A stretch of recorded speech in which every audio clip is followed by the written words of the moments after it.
고은 시인의 성추행 의혹을 폭로했다가 거액의 손해배상 소송에 휘말린 최영미 시인은 다시 반격에 나섰습니다.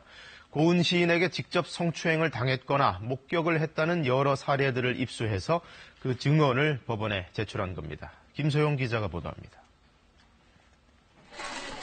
고은 시인의 성추행 의혹을 공개한 뒤 거액의 손해배상 소송을 당한 최영미 시인.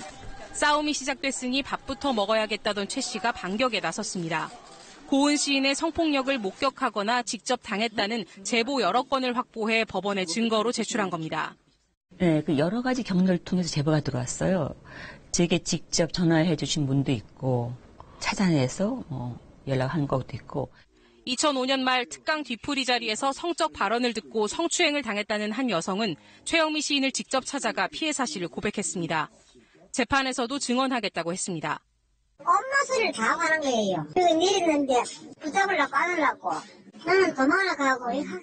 2002년 러시아에서 열린 문학 심포지엄 참석 당시 현지 통역원에게 강제로 입을 맞췄다. 통역원이 울음을 터뜨렸다라는 목격자 증언도 나왔습니다. 고은 선생님하고 통역병 가이드 그 친구가 이제 앉은 건데 늘 울고 그랬죠. 데리고 어깨 감싸갖고 내려가더라고요. 뒤풀이 장소나 식당 등에서 여성의 신체를 만지거나 껴안는 장면을 목격했다는 3명의 문단 관계자 증언도 법원에 제출했습니다. 1년 가까이 추가 피해 제보를 수집해왔다는 최영미 시인은 공소시효는 끝났더라도 끝까지 싸워 이기는 모습을 보여주겠다고 했습니다. 어떻게 성추행 가해자가 피해자를 상대로 역으로 고소하는 이런 사회 분위기가 되면 안 돼요. 저는 제가 마지막 피해자이길 바라요. 그러면서 고은 시인에게 재판에 나와달라고 거듭 요구했습니다. 본인이 떳떳하다면 당연히 그 법정에 적어도 한 번은 나와야 되잖아요. 소송을 건 당사자인데 근데 한 번은 나오지 않고. 고은 시인은 건강 악화를 이유로 오늘로 예정된 재판에도 출석하지 않겠다는 입장을 밝혔습니다.